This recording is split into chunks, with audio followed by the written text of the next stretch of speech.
Hello, welcome to a special edition of Surfing Your Edge Live. I'm Christine Goad, your Surfing Your Edge coach, and I am with my wonderful guest, Marcy Nelson-Garrison, today. And I can't wait to have this conversation. Welcome, Marcy. Thank you so much for being with me today. Oh, it's all great to be with you, Christine. I'm looking forward to it. Great. Marcy is a new friend of mine, and we've been working together in business a tiny bit. But I haven't seen her business from the outside. So I am super excited to learn how she does what she does, because Marcy is a creativity expert. And I didn't write up your bio. I'm just now realizing. I know that she's the founder is it the co-founder of Coaching Toys or the founder of Coaching I'm the founder of the Coaching Toys store. Coaching Toys store. And do you want to tell us a little bit more about you? I know you have a background in. I really love tools and products and anything that facilitates personal development. So I ended up in my coaching business becoming a product mentor. So I really help people create things for their clients to shift their lives. And it's a natural marriage with the store. And I also write for Choice, the magazine of professional coaching. I'm also a visual artist. I've got a lot of hats that I wear. So I love that. I love people who don't fit into a single box. Right. I've been trying to find my box forever and finally decided there isn't one. I just have to go be me. Right. There you go. All right. Well, the reason we have your edge, right? Yes, absolutely. The reason we have Marcy with us today is we wanted to talk about creativity and what it is and why it's important in our lives. And especially now when we're being constrained in so many ways, now is a really good time to be figuring out creative ways to live your life and explore your relationships, explore your world, explore your business. Sorry. All of those things. That's okay. So, Marcy, can you tell me, first of all, what creativity is? Well, I think the easiest way to describe creativity, is to start by saying what it isn't, because so many people think that you have to be artistic or somehow you have to be born with this gift. You have to be an artist or a dancer or a musician or something. And creativity is really about bringing two ideas together that weren't there together previously and bringing them together and something new emerges. So it's actually, there are tools you can learn to bring more creativity to everything you do. I know that in business it can really be helpful if you study industries outside of the one that you're in, and you can look at the best practices of what they're doing in something completely different and get great ideas for your own. There is a great story about that. I'm not going to remember the title of the book. I think it's The Medici Effect or something like that. Franz Johansson. He tells this story of an architect, and he was working in the government of Saudi Arabia or some country in the desert over there, asked him to construct a building that would lower their air conditioning costs. Like somehow construct it so it's more efficient and keeps things cooler. Well, this architect also happened to be an entomologist. He loved to study bugs. Yes. And he started thinking about termites and how termites build their mounds and how they put it all together and how they are in the desert and they stay cool. And so he put these two totally different things together and learned from the termites something about how they did it to create a building, and it worked. It brought their air conditioning costs down by at least 20%. Wow. And it was these two remote architecture, entomology, boom, something new. Right. And, that brings me to another point, which is that, we think that creativity is something you're born with. And yet, as you said, it's a skill we can learn. And the other thing about it is that it's innate. We can suppress it, but we can't get rid of it because it's who we are. Nature is ultimately a creative force, right? And it tries experiments over and over and over again. And the things that are successful in one place, it will replicate in another. And so we can't separate ourselves from creativity. We can just not listen to the voice. Right. Right. Well, it's also really tied to the right brain. There are ways to be creative using left brain, some cognitive strategies. But if you really want to get past blocks and obstacles, you know, you've probably experienced, and I bet your people have experienced those times where you're stuck. You keep going over the same path over and over again. Your energy starts to get constricted. That's what can happen in the left brain. I mean, the left brain is a genius, and we need it, and it does a lot of cool things, but that's also where we get stuck. So the only way out is to tap into the other side of the brain, that right brain stuff, because it's sort of a different language, and it allows us to leverage the brain's ability to make associations, and so new information can surface.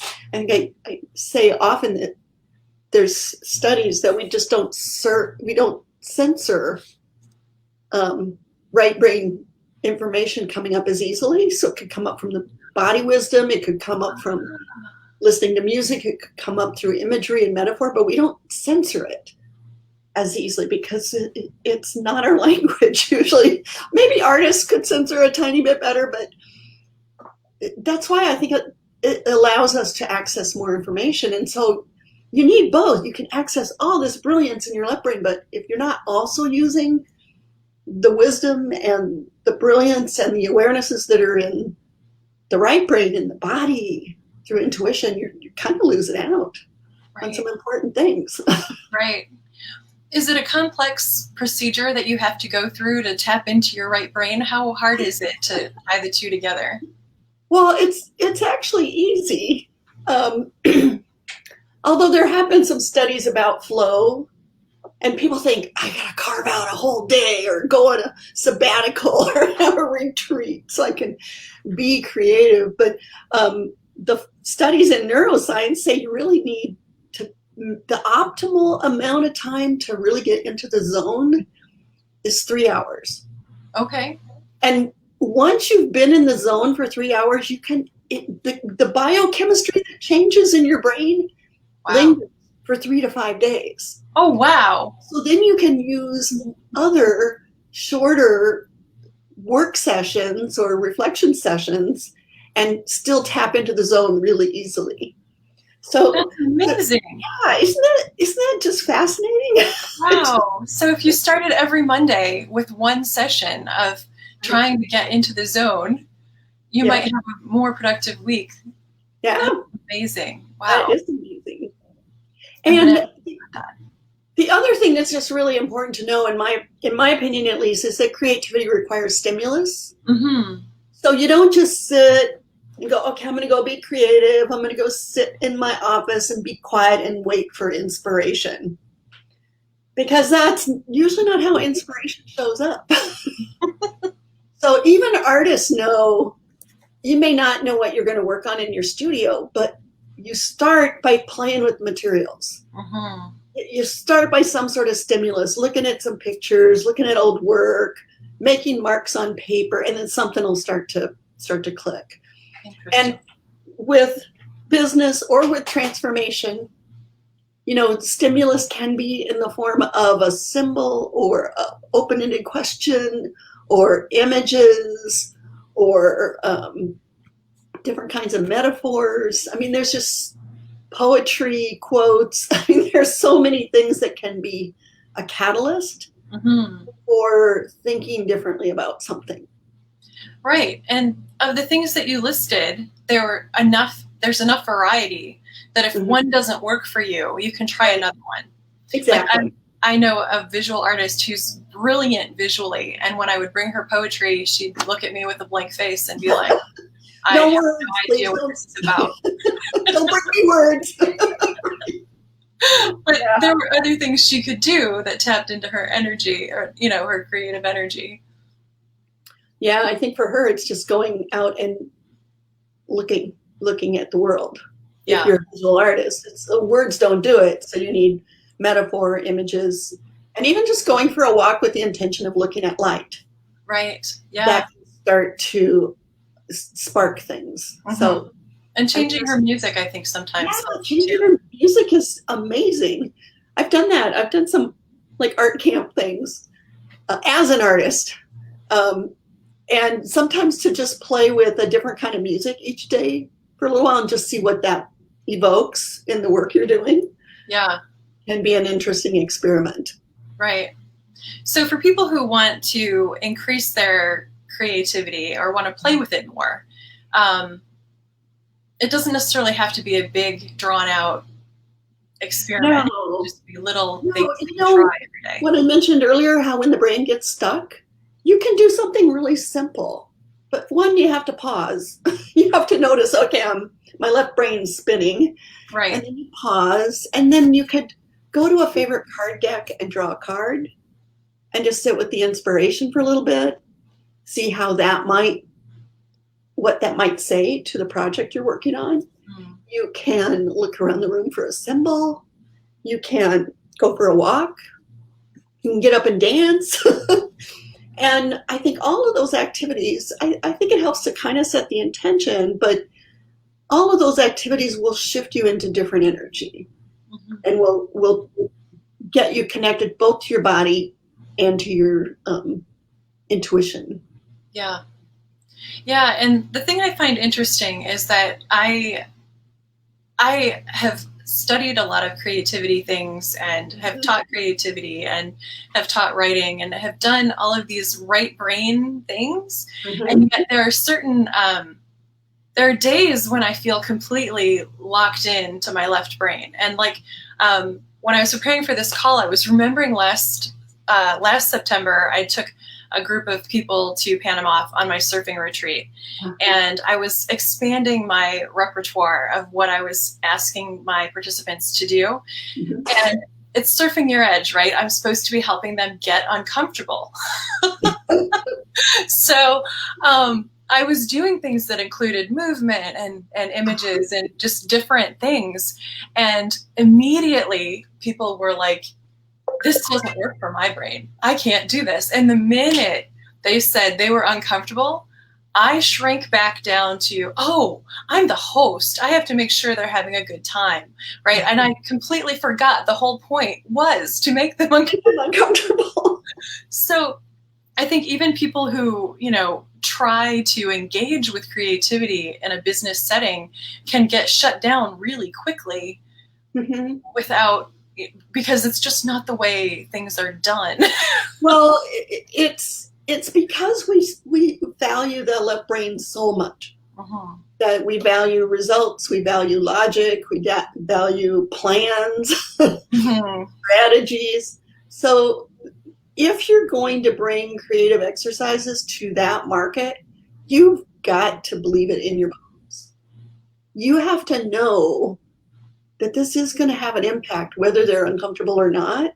Right. Because you have to sell it a little bit. Right. And if you don't, if you go, it might not work, these people aren't creative enough, they'll feel that. And they won't. I mean, you like any risk you're helping your clients do, you need to walk with them. Mm-hmm. You need to stand firm and just tap into your inner rebel. It's like, right. I am an advocate for you. I know creativity is going to blast you open. And right. it might be uncomfortable, but you're going to be amazed on the other side. Right, right.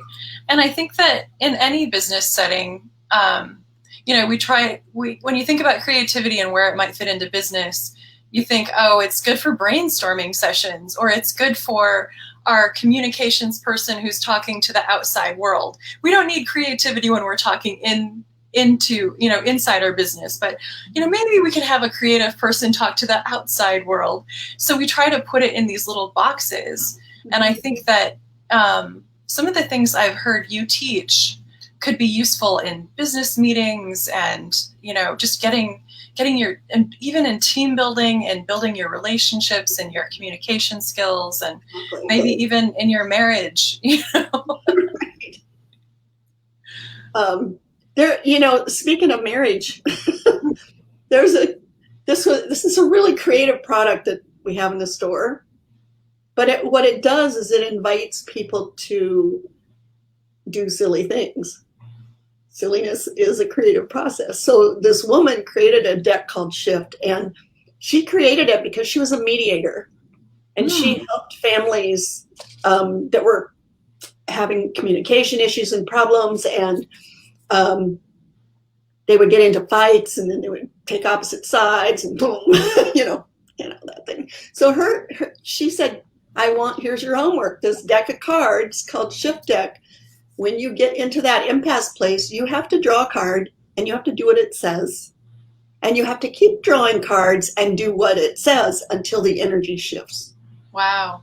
And they are things like, talk about your issue while wiggling your butt. Or talk about your issue, like sing your issue as if it's a country western song. I mean, they're really, really silly prompts. But, she got a letter from a 12-year-old boy who says, I look forward to family fights because we have to use the shift cards. I mean, can you imagine the impact that silliness is having on families that get locked in these battles and just don't know how to resolve them? Yes. It's amazing. It's moving them into their greater knowing and into their fuller being, and they get to bring all of themselves. Getting them unattached from their sin. Yeah, I love that. I'm going to have to check that out. So I understand that you have a fun project in the works. Can you tell us a little bit more about what you're planning? I have a 5-day summer camp. So it's like a Facebook challenge for any of you who know that terminology a little better. But it's on Facebook, 5-day summer camp, and you are going to get a really cool video each day that's it's going to give you some experiences. So I'm going to do a little teaching about all these creative processes, but you're going to experience them, and lots of different ways to experience new wisdom and new ideas. And I think you're going to walk away with, 1, a toolbox that you can use with your clients. 2, you're going to have some experiences that hopefully will shift and open you to new possibilities. And I think it's going to be fun. A lot of room to discuss and talk about things in the Facebook group of what you're experiencing. And I think this has been a hard year, right? Oh, yes. This has been a really hard year, and we all have all this heavy stuff on our heads, on our backs, wherever we carry it. Yes. And this is a chance to come at everything a little differently, to sort of let go of the worry, allow a little bit of time for creativity and silliness, apply it to anything in your life that you want. Yes. And I think I really invite you to come. It's free. I think it'll be an amazing experience. I had a sneak peek into just the first day, and I'm very excited about what I've seen. And, what you said about this COVID thing that we're all surviving, now is a really good time to inject some new energy. Yes. We're all tired of, all the status quo and living with all the same people piled on top of each other, nowhere to go. So the reason I wanted to bring Marcy on was so that she could tell you about this fun adult summer camp. Who wants to go to adult summer camp? Yes. Sorry, I don't have s'mores, but you're going to have some fun anyway. They can make their own. Yeah, make your own s'mores before you watch the video. I was having a graham cracker shortage here in Alexandria for most of the summer, but I found a box yesterday. In fact, I found a sale. Buy 2, get 1 free. So you're stocked up. So I'm ready. Yes, I'm ready. So I am going to put here in the chat a link for you to go and sign up for Marcy's summer camp.